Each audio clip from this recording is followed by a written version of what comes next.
오늘 성가대 찬양 가사 말이 주께서 나를 사랑하시는 한 참 기쁘다 라는 이 말씀을 가슴에 설교 시간 내내 새겨두시기 바랍니다. 왜냐하면 저는 좀 거친 이야기를 하려고 하기 때문에 그 사랑의 확신이 분명히 필요합니다. 그렇습니다. 오늘 본문의 말씀은 이전에 다른 예수님의 모습을 우리가 여기서 발견하는 것처럼 좀 거북스럽기까지 합니다. 그렇죠? 저는 몇 주에 걸쳐서 변화에 대한 이야기를 하고 있어요. 왜냐하면 교회가 빛이 되어야 그 빛으로 세상을 변화시킬 수 있다고 하는 것이 주님 우리에게 주신 말씀입니다. 그래서 너희가 몸에 눈이 등불인 것처럼, 그래서 그 등불로 예수님을 우리가 주목하여 볼 때 너희가 온몸이 밝아져서 밝아진 빛들이 모이게 되면 거기에 사람들의 변화의 이목을 가지게 되고, 그리고 세상은 그 빛을 보고 절망에서 희망으로 나오게 되는 것이죠. 그게 교회의 역할이죠. 그런데 말입니다, 그게 2000년 전에는 명백한 사실이었습니다. 기원 전과 기원 후를 나누는 그 기준이 예수 그리스도가 오심으로 인해서 나눈 이유가 왜 그랬겠습니까? 예수 그리스도의 오심과 그의 말씀과 그의 메시지는 인류의 역사를 바꾸는 그런 대단한 혁명이었고 대단한 변화의 진원지였어요. 거기로부터 여러분 많은 인생과 나라와 문화가 뒤흔들리면서 이제까지 가져오던 모든 구석과 썩어지건 악한 문화를 버리고 그 성경의 말씀을 통하여 주님의 가르침을 통하여 새롭게 변화된 그런 인류의 역사를 시작합니다. 그게 AD 1세기와 5세기의 역사예요. 그 파장이 오늘 우리에게 교회가 있게 하였고 복음이 있게 하였고 이 땅에 하나님의 나라가 증거되는 이유입니다. 그런데 세월이 흘러서 지금의 현 시점은 어떠하냐면 세상이 교회를 보고 세상으로 교회가 세상이 변화시켜 주기를 원하는 게 아니라 세상이 교회를 바꿔야 되겠다라고 협박하다시피 하는 그런 요청들을 하는 이유를 우리가 제공을 하고 있는 거죠. 왜냐하면 우리가 변화력을 잃어버렸기 때문에 그렇습니다. 예배의 행식을 바꾸고 또 우리가 모이는 어떤 그런 공간을 바꾸고 속된 말로 별짓을 다 하지만 세상이 원하는 것은 뭐냐면 이렇게 혼탁하고 이렇게 절망 덩어리로 가는 그 세상 속에 교회가 길을 제시해 줘야 되는데 그 길을 제시해 주지 못하고 있는 그 교회가 원망스럽기 때문에 그런 거예요. 이런 교회가 변화력을 상실하면 그건 하나님이 이 땅에 천국의 대사관으로 우리를 보내고 그런 대사로 우리를 보냈는데 말입니다, 그 천국의 나라의 영향을 우리가 못 주고 있는 거하고 똑같은 거예요. 그러니까 이런 변화력이 있어야 되는 것이죠. 그래서 저는 지난주에 또 이런 이야기를 했습니다. 등잔 때 이야기를 했습니다. 우리 한 사람 한 사람이 그냥 변화되지 않는다. 변화는 값을 요구하고 두드려 맞아야 된다 라고 하는 이야기를 했어요. 한 주 동안 어떻게 성령의 여러분 두드리심에 좀 변화가 되셨습니까? 아니면 맞다가 지쳐서 오늘 예배 안 오고 도망간 사람들이 있는 것입니까? 저는 오늘 예배 안 온 분들을 그렇게 생각을 해요. 제가 잡으러 갈 거예요. 신방 갈 거예요. 등잔대는 그렇게 맞으면서 다듬어져서 빛을 발하게 되는, 그래서 지성소를 바라고 있을 때 이 등잔대가 그 역할을 하고 그 영향력을 나타내게 되는 거죠. 그래서 맞기를 두려워하지 마시기 바랍니다. 그래서 여러분 이 몇 주간의 말씀을 통해서 우리가 알아야 될 건 뭐냐면 변화는 값을 요구한다고 하는 거예요. 예수님의 말씀 변화의 한 현상을 우리에게 오늘 이야기해 주고 있습니다. 굉장히 원본과 비뚤어진 삶의 그런 모습을 가진 우리가 쉽게 이런 이야기죠. 매주 교회 나오는데 교회 안에서 예배를 드리고 하나님의 말씀을 듣는데 내가 갈등이 없고 내가 어떤 자극이 없는 현상이 있다면 그 사람이 예수님이거나 아니면은 그 설교자가 엉터리 설교를 하고 있거나 둘 중 한 가지예요. 우리는 그렇게 온전하지 않아요. 저를 보면 우리 모두는 말입니다, 살짝만 훑어봐도 문제가 있습니다. 없다고 생각하는 사람 손 들고 예배 시간 나가셔서 좀 쉬고 오셔도 괜찮아요. 그런데 말입니다, 우리는 살짝만 그 훑어보아도 문제투성이인 것이 우리이죠. 그런 우리가 하나님의 온전한 말씀과 우리를 바로잡기 위해서 우리에게 시퍼런 칼날처럼 드밀어 있는 이 말씀 앞에 우리가 선다 그러면 거기에 우리가 변화될 거리가 없다, 그런 것을 전혀 도전을 받지 않는다, 그런 변화에 대한 어떤 그런 상황에 직면하지 않는다, 여러분 그것은 굉장히 모순된 것이죠. 오늘 성경은 예수님께서 이렇게 말씀하시면 내가 불을 땅에 던지러 왔노니 이 불이 이미 붙었으며 내가 무엇을 원하리요? 나는 받을 세례가 있으니 그것이 이루어지기까지 나의 답답함이 어떠하겠느냐라고 말씀하셔요. 이 뭐 어려운 이야기 같지만 이야기입니다. 예수님 불을 땅에 던져. 이 불이 무슨 불이에요? 성령의 불이에요. 2000년 전 무슨 일이 있었냐면 오순절 마가의 다락방에 예수님께서 오셔서 약속한 성령을 부어주셨어요. 그리고 성령을 받은 사람들이 이렇게 선을 향해 가던 사람이 갑자기 돌아서 동을 향해 가는 그런 변화의 무리가 일어나기 시작하는 겁니다. 모두가 욕심을 취할 때 함께 나누어 쓰고, 그리고 모두가 자기가 중요한 때 자기를 죽여 다른 사람에게 복음을 전하는 역사가 나타나고, 그리고 하나님의 나라를 전가하는 그런 일들이 나타나기 시작하고, 이게 뭐냐면 성령 받은 사람의 증거입니다. 성령을 받을 때 그런 역사가 일어나 세상의 변화가 일어나게 되는 것이죠. 그것이 오늘 예수님께서 내가 받을 세례라고 말씀하시는 거, 내가 땅에 불을 던지러 왔다라고 얘기하는, 이 불이 붙으면 당신의 답답함이 사라지겠다는 거예요. 왜 그렇습니까? 주님이 우리에게 이 세상을 송두리째 바꾸고 싶은 하나님의 의도와 목적을 그렇게 가지고 보내심을 받은 자이고, 당신은 그것을 위해서 십자가에서 기꺼이 죽어주셔요. 그 죽으시면서까지 우리에게 밑거름이 되어줘서 요청하신 것은 뭐냐면, 너희는 세상의 빛이라. 그 빛이 빛의 역할을 하라. 내가 그걸 위해 목숨을 버리노라. 너희도 이렇게 목숨을 버려야 된다. 그 빛이 이 세상에 일어나 변화가 일어날 때까지 악한 사단이 가라지처럼 심어놓은 그런 모든 죄와 타락과 더러움들이 세상을 누비지 못하게 만들어라 하는 것이 주님의 요청입니다. 주님께서는 그것을 위해서 값을 지불하시고, 그래도 못 알아듣고 그래도 반응이 없는 그런 분들을 향해 오늘 주님 화가 나셨어요. 뭐라고 말씀하셨어요? 내가 세상에 화평을 주러 온 줄로 아느냐? 내가 세상에 화평을 주러 온 줄 아닙니까? 주님은 화평을 주러 오신 분이잖아요. 아닌가요? 성경이 이렇게 되어 있습니다. 누가복음 2장 14절에 지극히 높은 곳에서는 하나님께 영광이요 땅에서는 하나님의 기뻐하신 사람들 중에 평화로다. 그분은 평화가 대표적 어떤 그런 이미지 아닙니까? 근데 오늘 주님은 이렇게 말해요. 내가 화평을 주러 온 줄 아는, 평화를 주러 온 줄 아는 아니다라고 말씀하셔요. 그럼 뭡니까? 비폭력, 무저항, 그게 주님의 모습 아닙니까? 오른쪽 뺨을 때리면 왼쪽 뺨을 내밀으라는 것이 주님이 우리에게 가르쳐 주신 것 아닙니까? 근데 오늘 주님이 이렇게 얘기합니다. 나는 평화를 주러 온 것이 아니라, 나는 갈등을 유발하고 화평을 주러 온 것이 아니라 오히려 불을 던지러 왔다라고 말씀을 하시는 거죠. 제가 만약 하가라면요, 이런 그림을 그리겠어요. 세상 어디에도 없는 그림이죠. 예수님은 되게 예수님의 얼굴은 어떤 거냐면 이게 다리 떠고 그 다음에 여자처럼 생긴 얼굴로 이렇게 돼 있죠. 좀 더 지나치면 어떻게 하냐면 좀 이렇게 거친 모습의 예수님이지만 항상 온화하고 인자하고 저기 절에 있는 사람 비슷한 예매한 미소를 띤 얼굴들이에요. 그럼 오늘 본문에서 만나는 예수님은 어떤 얼굴? 화가 나 있는 얼굴이에요. 화가 나 있는 얼굴이죠. 여러분, 우리가 교회 로비에 말입니다, 예수님 사진이 크게 걸려있는데 화가 나 있는 얼굴이 있다고 한번 생각해 보세요. 주님이 막 불을 던지기 위해서. 어떠세요? 매칭이 됩니까? 잘 되지 않지 않습니까?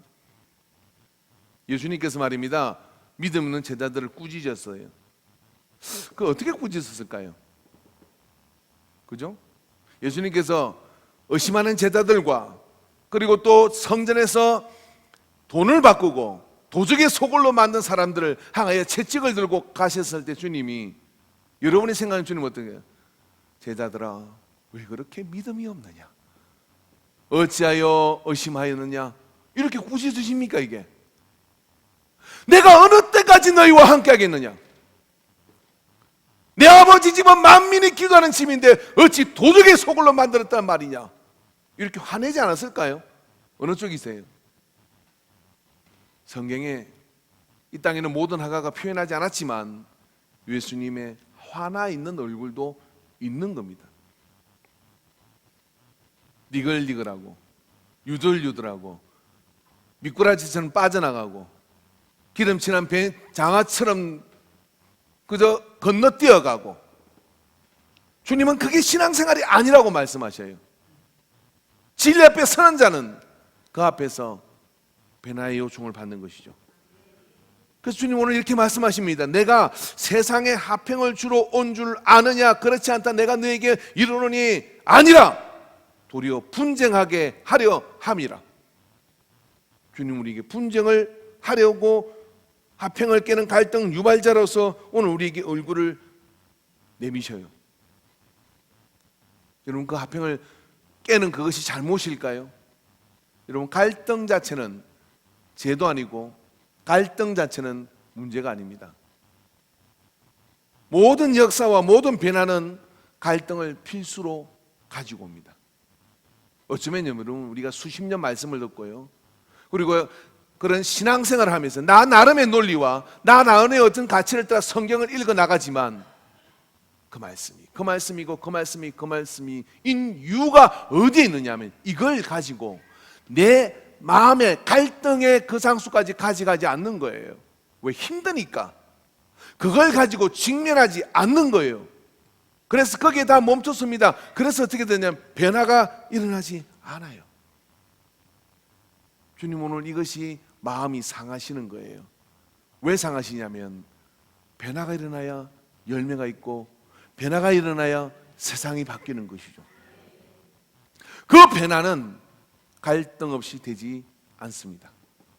갈등을 당연히 값으로 지불해야 하는 겁니다.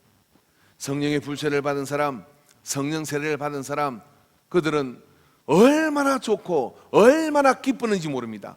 그러나 그 좋고 기쁜 그 성령의 간격 때문에 어떻게 했냐면 집안에서는 왕따를 당하고, 그리고 심지어는 여러 가지 파혼을 당하기도 하고, 그리고 그 신앙을, 그 좋은 하나님을 아는데 모르는 사람들과 살려고 해서 속이 문드러지는 그런 어떤 고통을 치르면서요, 때로는 금전적 손해도 보고 하는 갈등의 한복판으로 떨어지게 돼요. 그게 AD 1세기 5세기의 신앙인들입니다. 그래서 그들은 불을 파고 들어가 살았고, 그래서 그들은 어쩌면 한평생 동안 빛을 보지 않고 카타쿰이라고 하는 그 동굴 속에서 1km, 2km, 4km, 5km 되는 그 긴 터널을 쌓아서 그 안에 공동체를 누리고 두더지도 아닌 사람이 그렇게 모여 살았어요. 왜? 그 갈등을 그냥 듣고 싶지 않은 겁니다. 그 갈등을 그냥 듣고 싶지 않고 그 갈등을 직면해요. 자기를 거기다가 녹여내게 되는 것이죠. 어떤 성도님이 50견 치료를 받았답니다. 누구라고 말하지는 않겠습니다. 한 번에 가서 치료를 받았어요. 마취를 하고 의사가 뭐 설명을 해주는데 제가 50견을 앓는다면 그렇게 하지는 않을 것 같은데, 마취를 하고 팔을 뒤에서 이렇게 드드득 듣더니 뚝뚝뚝 떨어지는 소리가 한 바퀴 돌아가더래요. 한 바퀴 돌아오니까 팔이 올라가더래. 그래 하는 말이, 할만해 하면 다른 사람이 갈 건데 죽을 만치 아픕니다. 하라는 이야기인지 말라는 이야기인지 모르겠어요. 그럼 그 말을 들으면 50견을 앓는 사람들이 가야 되나 말아야 되나, 가야 되나 말아야 되나 갈등을 하죠. 그리고 하는 말이 있습니다. 그러니까 팔이 들어가고 지금은 안 아파요. 안 아픈 건 알겠는데 가야 되나 말아야 되나. 그게 우리의 신앙의 주소예요. 그게 두려운 거죠. 몸이 좀 이상이 있는 것 같습니다. 병원을 가야 돼요. 가는 게 겁이 나요. 돈이 더 들면 어떡하지? 큰 병이 뭐 어떡하지? 갈등스러워서 가지 않아요. 대개 남자들이. 그러다 어떡합니까? 어느 날 정말 몸에 심각한 상황이 돼서 수도비 됩니다. 그리고 실려갑니다. 실려갔을 때 듣는 이야기가 있어요. 의사 선생님들의 듣는 공통적인 이야기, 왜 이제 오셨어요? 제가요, 교회 병원 가는 갈등이 두려웠어요. 제가요, 하나님의 말씀을 읽으면 가슴이 떨리고, 하나님 말씀을 읽으면 이 말씀을 읽는 동안에 제가 제 삶을 어떻게 해야 될지 모르겠고, 하나님의 말씀을 읽는 동안에 저는 정말 잘못 사는 것 같아서 어떻게 할지 몰라 에라 모르겠다 덮어버리자. 그리고 그렇게 찔리는 말씀을 하는 교회는 에라 모르겠다 옮겨버리자. 그렇게 저렇게 미꾸라지처럼 빠져나왔습니다. 갈등이 없어집니까? 갈등은 있는데 저주가 오죠. 삶에 심각한 재앙이 찾아오는 겁니다. 그러나 갈등스럽지만 하나님의 말씀 앞에 그래서 오늘 주님 말씀, 내가 너희들 좀 갈등하기를 원하고 화평이 깨지기를 원한다. 어쩌면 그렇게 세상과 친하여 그렇게 잘 사냐? 나는 그게 이해가 안 된다. 주님 말씀하시는 거예요. 교회 다니는데 세상 사는데 아는 문제가 없어. 이거 문제가 있는 거예요. 여기 갔다 오면 여기 있어, 저기 갔다 오면 저기 있어. 다 되는 거야. 그게 정상입니까? 저는 정상이 아니라고 생각합니다. 내가 신앙의 말씀과 양심을 가지고 세상을 살면 거기에 걸리는 게 한두 가지가 아니에요. 그런 것들 다 그냥 다 잘하고 이것도 다 잘하고, 그리고 교회에서 인정 안 받으면 또 썩내고 시험 들고, 뭐 이게 무슨 신앙생활이에요 이게. 너희는 뜨겁든지 차든지 하라. 주님은 주님의 말씀이에요. 나는 화평을 너희들에게 줄 의도가 없다라고 말씀하셔요. 그래서 이런 변화는 그냥 되는 것이 아니라 변화는 갈등을 필수로 가지게 되죠. 그러나 주님은 선함으로 가는 변화를 피하는 화평은 원하지 않는다는 거예요. 주님은 화평이시고 막힌 담을 허시고 우리에게 평강을 주시는 분이십니다. 그러나 덮어버리는 평강이 아니라 여기 썩어 문드러지고 있고 여기 골마 터지고 있는데 그걸 그냥 덮어버리고 붕대로 감아버리면 어떻게 될까요? 팔을 끊어내야 돼요. 그런 화평은 오래가지 않는 화평이라는 거죠. 그런데 붕대를 걷어내서 얼마나 썩었는지를 보고 거기에 긁어내고 거기에 짜내고 새살을 갖다 붙이고 그런 과정을 거치어 멀쩡한 팔로 싸워 나갈 수 있는, 그게 평강한 화평 아닙니까?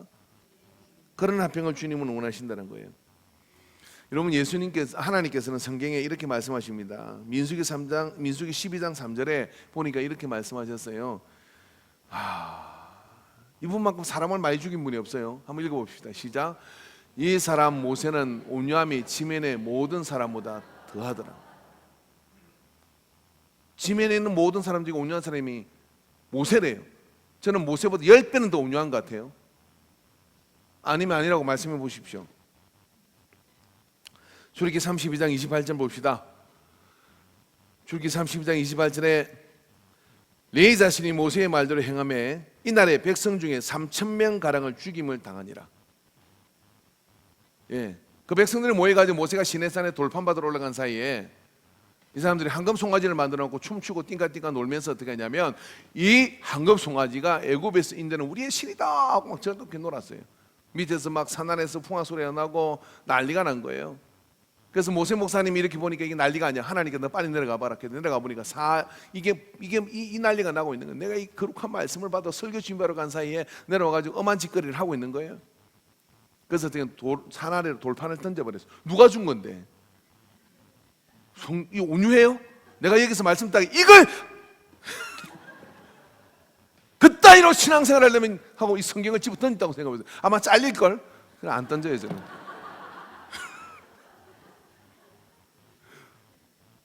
온유해? 제가 온유해요. 그걸 다 보고 살잖아요. 그리고 내려가서 어떻게 하냐면 호통을 치고 오늘 선택해라! 그래놓고 어떻게 하냐면요, 그 황금송 앞에서 춤추고 이 난리 친 사람들 금가루만, 그때 이러면 금술이 나온 거야. 금가루 만들어가지고 다 미겨. 가루를 내가 다 미겨. 그런 다음에 어떻게 하냐면 내인들로 칼 차고, 그게 하나님 앞에 우상 숭배한 것들 다 죽이라 했는데 그날 3,000명 다 죽였다니까. 그렇게만 죽인 줄 알아요? 이래 죽이고 저래 죽이고 다 죽였어요. 뭐가 온유해요? 왜 그럴까요? 구약도 그렇고 신약도 그렇고 하나님은 한 번도 갈등을 죄라고 몰아본 적이 없어요. 오히려 갈등을 조장하고 갈등을 만들어 타락한 인류를 하나님께로 돌아서도록 만들었어요. 그러니 여러분, 교회에서 여러분 갈등 없기를 바라지 마십시오. 자기 욕심과 정욕을 위해서 생기는 갈등을 이야기하는 게 아닙니다. 진리의 말씀을 붙들고 그 말씀 안에서 갈등하지 않는 신앙은 죽은 신앙입니다. 명백합니다. 죽은 신앙입니다. 왜냐하면 인간은 그렇게 온전하지 않으니까요. 그러나 갈등하고 있다 그러면 내 신앙의 살아남을 믿으시기 바랍니다. 주님은 여전히 막힌 담을 여시고 화평케 하는 자이십니다. 그러나 그 화평은 변화를 극복한 화평이고, 그리고 갈등을 포기하는 순간 우리의 변화도 거기서 멈추고 맙니다. 이런 몸을 내버려두면 망가지잖아요. 근데 몸을 긴장감을 계속 주는 거예요. 이걸 들 수 없는 사람이 들려고 하다 오늘 못 들었지만 내일 또 들어야지. 너무 힘들어. 너 모레 들고. 그래서 어느 날 부쩍 들어요. 드는 순간 어떻게 됩니까? 그 긴장감과 그 갈등을 이기니까 어떻게 되냐? 근육이 생긴 거예요. 근육이 생기니까 다음에는 한 손으로 이렇게 드는 겁니다. 한 손으로 드니까 됩니까? 더 많은 것도 할 수가 있는 것이죠. 그래서 멈춰지면 안 됩니다, 여러분. 어떤 분은요 92세가 돼도 전국 노래자랑을 다니면서 원빈 그런 사람보다 흔히 낫다 그러잖아요. 왜냐하면 원빈이 92세까지 살겠어요? 그죠? 그잖아요. 장동건 그거 잘생겨도 다 소용없어요. 근데 92세까지 전국에 있는 모든 그런 어떤 농수산물을 다 가져오죠. 그런 신랑을 만나야 돼요. 92세까지 직장이 보장돼 있죠. 얼마나 송혜 씨가 멋진 분이십니까? 오늘은 또 어디로 갈까? 매주 자기를 거기에 몰아세워 그렇게 일으키는 사람은 할 일이 있는 거죠. 저는 말입니다. 우리의 몸도 그렇고 생활도 그렇고 여러분 갈등을 피하려고 하지 마십시오. 근데 이 갈등의 방향이 바로 내 자신을 향할 때, 이 갈등의 주체가 내 자신을 향할 때 그 속에서 말입니다. 하나님의 놀라운 역사가 나타나는 거죠. 할렐루야. 갈등이 존재한다는 것은 변화를 추구하기 때문에 생기는 겁니다. 가만히 있는 사람은 갈등이 없습니다. 공동묘지에 있는 사람도 갈등이 없고요. 예배 시간에 조는 사람도 갈등이 없어요. 그래서 목사님들이 이렇게 얘기했습니다. 어떻게 했냐면은 예배 시간에 조는 사람을 깨우지 말라. 그 사람은 절대로 교회 안에서 문제를 일으키지 않는다. 누이 좋고 매부 좋고. 왜 그 사람이 문제를 일으켜? 뭘 알아야 문제를 일으키죠. 그러니까 누가 막 예배 시간에 깨어가지고 탁 두고 있는데 어떻게 합니까? 나를 변화시키지 않고 어떻게 하나님을 바꿔보려고 하고 하나님을 못 바꾸니까 교회를 바꿔보려고 하고 이런 사람들이 뭐냐면 문제를 일으켜. 그래서 목사님들이 예배 시간 조는 사람들은 절대로 깨우지 말라는 그 속설이 있어요. 속설이. 근데 저는 그꼴을 못 봅니다. 그러니까 일어나시기를 바랍니다. 좋게 말할 때 일어나십시오. 할렐루야. 이런 갈등을 사실은 우리는요 가룟유다를 생각하면 이 가룟유다라는 사람은 진지한 사람이죠. 열심당원이었고 예수님을 향해 쫓아가서 뭐냐면 저가 로마로부터 우리를 구원하겠다 하는 같은 그런 열망과 희망을 본 것이죠. 그러니까 갔는데 자꾸만 예수님이 이상한 행동을 하시는 거예요. 난 내 나라는 이 땅에 있는 나라가 아니다 샀고 그 다음에 좀 행동이 좀 마음에 안 들어요. 그래서 어떻게 하냐면 가룟유다랑 갈등이 생기는 거죠. 진지하게 갈등이 생기다 어떻게 하냐? 진지하게 예수님을 죽이기로 합니다. 예수님을 진지하게 팔아요. 팔죠. 어떻게 보면 솔직하고 마음의 갈등을 방향이 잘못된 것으로 같이 그래도 예수님이 하는 모든 것들에 대해서 진지하게 생각을 해보는 사람이었죠. 근데 여러분 오늘날 신앙생활 사는 사람들 보면 제가 가끔 이러거든요. 오늘은 정말 내가 심각한 이야기를 한 것 같고 그리고 또 이게 참 힘든 이야기인 것 같다라고 얘기했는데 너무 해맑은 모습으로 그리고 은혜 받았습니다 그러고 이렇게 하는 모습을 보면서 저 은혜를 받았다 생각을 해요. 그리고 가만 보면 행동을 안 바꾸죠. 여전히 그렇게 하는 행동을 여전히 하고 또 여전히 살아가는 방식으로 그렇게 살면서 그게 두세 번 반복되니까 어떤 생각이 드는 이 사람이 은혜를 받은 게 아니고 갈등 자체가 없구나. 왜 없냐고 내가 또 물어봤어요. 이렇게 말씀해요. 목사님이니까 그렇게 말씀하시는 거예요. 이게 무슨 이야기냐면 목사님이 그런 입장에서 하시는 말씀은 다 이해를 해요. 제가 뭘 이해한다는 거예요 도대체.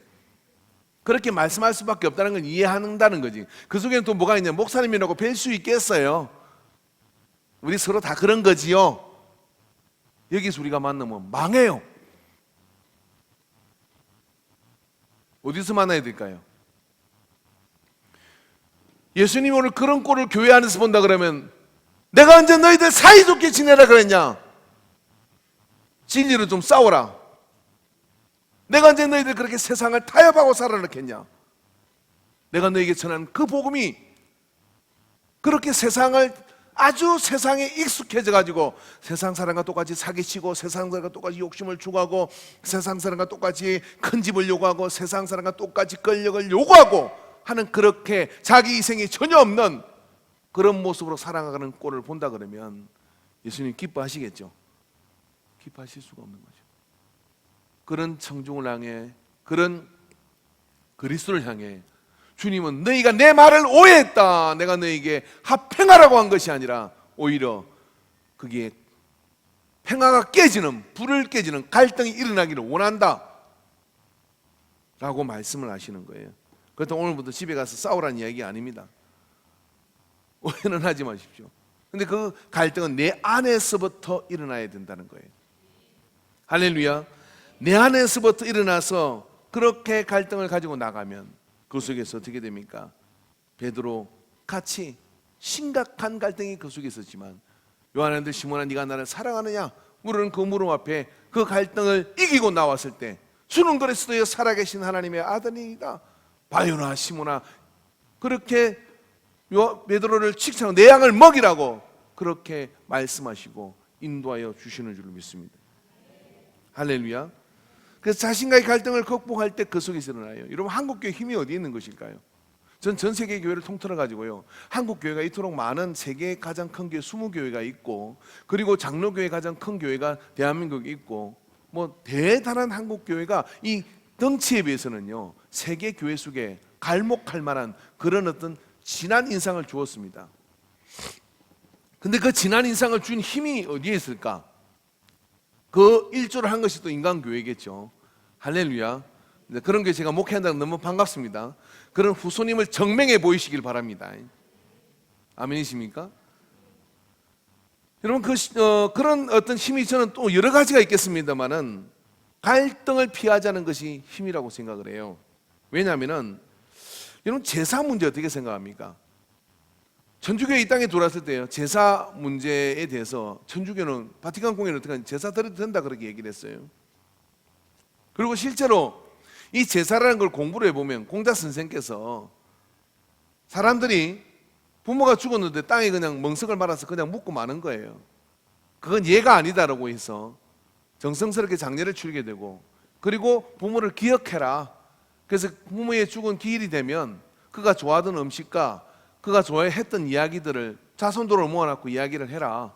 그렇게 해준 것이 공자가 제사를 만든 이유입니다. 명백하게 나옵니다. 근데 이게 도교하고 합치가 어떻게 되냐면 조상이 돌봐서 그래가지고 조상 귀신이 와서 밥을 먹는다라고 바뀌는 거예요.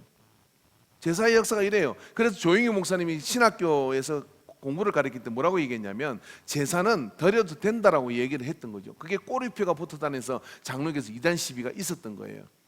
나중에 나 안 했다 그게 그러고 항복했어요. 근데 말귀를 잘 못 알아들으니까. 근데 한국 교회 대부분의 정서는 뭐냐면 제사는 우상 숭배. 제사는 우상 숭배다라고 얘기했어요. 그리고 제가 보니까 저는 어릴 때부터 제사를 안 지내서 제사가 뭔지를 몰라요. 믿는 집안에 태어났으니까. 근데 제사를 가만히 보니까요 그 시간이 있더만 귀신이 오는 시간이. 그래가지고 그 제사를 정성스럽게 들어야 조상 귀신이 와서 도와주는 거예요. 우상 숭배 맞잖아요. 근데 여러분 한국 교회가 제사 문제에 눈을 쭉 감았으면 그렇게 심각한 교회와 세상의 갈등이 초기에 없었어요. 그런데 말입니다. 제사를 안 지는 것은 불황 쌍놈들이다 하는 이 유교적 전통에 의해서 제사를 못 지낸다고 하는 것에 대해서 교회에 나오고 싶지만 나오지 못한 사람들이 엄청나게 있었던 것이죠. 그런데 한국 교회는 어떻게 했냐면 제사를 정면 돌파합니다. 그리고 우상 숭배다라고 얘기를 해요. 그리고 보니까 실제 이건 우상 숭배가 맞는 것이죠. 그래서 제사를 안 드립니다. 안 드리면 어떻게 교회가 망해야 되잖아요. 한국 사회에서는 제사가 안 드리는 것은요 심각한 문제예요. 부모들이 교회 가지 마 그러는 거죠. 제가 아는 어떤 분도 아직도 아내도 교회를 다니고 자식도 교회를 다니지만 때가 되면 아들은 안 된다고 얘기를 해요. 왜? 내가 죽고 났는데 누가 제사밥 차려줄 거냐는 거예요. 이런 문화가 이 속에 있는 거죠 지금까지도. 근데 한국 교회는 제사는 우상 숭배다. 그리고 제사를 지내면 집사도 안 줬어요. 제사를 지내면 교회 안에서 성도 취급을 못 받았어요. 여러분 이게 그러면 세상과 겸해서 보면 어떤 것이냐면 굉장히 그 본질은 아닌데 그것 때문에 불편한 갈등이 생겨서 어떻게 되느냐면 교회가 굉장히 복음적 전도에 방해가 되는 겁니다. 그러니까 이제 몇몇 목사님들이 제사 그냥 지내도 된다 그렇게 귀신으로서 생각한다고 생각하지 뭐 어떠냐라고 이야기를 한 거죠. 그럼 한국교회는 아니야. 어떻게 된 건지 모르지만 안 돼. 그건 우상 숭배야. 보십시오. 한국교회는 그것 때문에 망하지 않았을 뿐만 아니라 전 세계에서 가장 빠른 부흥을 일으켜요. 왜? 귀신이 장악을 당하니까요. 그리고 복음의 역사가 그 속에서 나타나게 되니까 이 제사 문제 갈등을 피하자는 것이 변화의 열매를 가져오게 됐다는 거예요. 독일 목사님은 맥주를 마신다 그래요. 저도 독일 가서 목회할까요? 한국 교회 목사님 맥주 마시면 어떻게 쫓겨나요? 술 마시면 안 돼요, 그죠? 아, 돼요? 아, 세상이 다 변했는데 목사님도 한잔 하세요. 우리도 뭐 만나면 한잔 하는데 왜? 아, 사회생활 하다 보니까 안 먹는다 그러면 갈등이 생겨요. 솔직히 말해봅시다. 그 사람이 갈등합니까? 내가 갈등합니까? 내가 갈등하는 거예요. 그 사람은 알아, 내가 교회 다니는 줄을. 그래서 마시라고 권하긴 하지, 안 마시면 속으로 이렇게 저건 진짜구나, 마시면 저건 가짜구나 생각을 해요. 알란가 모르겠네요. 그리고 소문내고 다녀. 걔 교회 다니, 걔 가짜야. 그 가짜야. 이렇게 얘기해요. 근데 본인이 마시고 난 다음에 그래도 괜찮, 그게 술 마시면 지옥 갑니까? 이런 거 묻지 마세요. 지옥 안 갑니다. 괜찮아요. 예수 안 믿어 지옥 가는 거죠. 그러나 한국 교회는 어떻게 합니까? 그리스도인은 금주입니다. 술 마시면 안 됩니다. 직장생활에 회식 때마다 받으라 못 마십니다. 받으라 못 마십니다. 이 갈등을 어떻게 직면하고 가는 거죠. 그건 하나님이 보셔요. 그리고 어떻습니까? 금주 문화가 그 속에는 OECD 국가 중에 술을 제일 많이 퍼마시는 나라 대한민국, 자랑스러운 대한민국. 국민의 몇 퍼센트가 알코올 중독인지 몰라요. 그런 나라에 교회 안에도 술 마시게 된다 그러면 생각해 보십시오. 어떤 교단은 그런 교단이 있다 그러는데 목사님하고 장로님하고 갈등이 생기면 술 한잔 갖다 놓고 한잔 하시고 장로님 그래가 되겠습니까? 목사님 그래가 되겠습니까? 이게 뭐가 되겠어요? 그게 한국 교회 안에 그런 교단이 있어요. 예? 근데 한국 교회는 어떻습니까? 금주 돌파합니다. 갈등을 조장합니다. 저는 예수 믿기 때문에 술을 마실 수 없습니다. 박정희 정권 시절에 유명한 장군 한 분이 계셨어요. 이제 장군들을 모으고, 장군은 국회 의전을 특히 그 당시는 어떻습니까? 각하라고 불리는 이 박정희 대통령이 눈에 박히 나면 뭐 장군이 되겠고 배를 더 올려 따겠습니까? 근데 배를 계속 달아가야 되는데 말입니다. 그 자리에서 너무나 충성스러운 장군이니까 각하가 한 잔을 따른 겁니다. 술 한 잔 받으라고 얘기하죠. 그래서 놀라서 술잔을 받습니다. 근데 받고 마시질 않아요. 각하, 저는 하나님을 믿는 사람이기 때문에 이 술을 마실 수가 없습니다. 이게 그 순간, 그 이야기를 하는 순간 그 안에 있는 모든 사람들이 싸늘해졌어요. 국방부 장군 전부 다 싸늘해. 저게 죽으려고 한장을 했구나. 그런데 그 유명한 일화가 이거잖아요. 그분이 그 경직된 그 상황 속에서 박정희 대통령이 이렇게 얘기했다는 것이죠. 자기가 믿는 하나님에게 충성한 사람이면 나에게도 충성을 하겠네. 나는 장군을 믿네 라고, 그리고 술잔을 거뒀다는 거예요. 그 순간 이 사람은 모든 공직이 끝나는 거예요. 근데 그 순간도 지켜야 되는 그리스도인, 그 갈등의 그 정점의 상황까지도 나가는 자, 오늘 이런 믿음을 보겠습니까? 주님은 오늘 이렇게 얘기합니다. 나는 화평을 주러 온 것이 아니다. 그렇게 아싸 마시라 무엇을 위하여 그러며 그렇게 사이좋게 지내서. 신학교에서 교수님께 질문했어요. 술을 마시는 게 꼭 죄가 됩니까? 막 그렇게 질문하니까 교수님이 이런 이야기를 하더라고요. 네가 막걸리를 엄청나게 마시고 그래가지고 전도 한 영혼을 할 수 있다면 마셔라. 그런데 그렇게 마시고 나면 술꾼을 키워오지 참 예수 믿는 사람은 못 키워낸다. 갈등을 두려워하지 마라. 옆에서 이 사람하고 하세요. 나 쳐다보지 말고. 민망하니까. 갈등을 두려워하지 마라. 한국교회의 영성이라는 것은 이 갈등을 극복해온 영성입니다. 6.25 전쟁이 끝나고 난 다음에 말입니다, 남자가 절차적으로 부족하고 그러다 보니까 부인 하나 둘 셋 거느린 사람들이 굉장히 많았어요. 그 중에 장로님들 가운데도요, 뭐 작은 마누라 거느리는 사람들이 많이 있었어요. 목사님 새로 부임했는데 있는 마누라 어떻게 쫓아내요? 어떻게? 장로님 그 정리하셔야 됩니다. 그러니까 장로님 이러셨어요. 아니 성경을 제가 열심히 보니까, 성경 열심히 읽었어요. 다윗도 보니까 마누라가 한두 명이 아니던데 뭐 어떻습니까? 말라기 3장에 기록되어 있습니다. 말라기에 하나님의 영이 유효한데 어찌 여자 하나만 만들었겠느냐, 즉 남자 하나에 여자 하나다 이야기예요.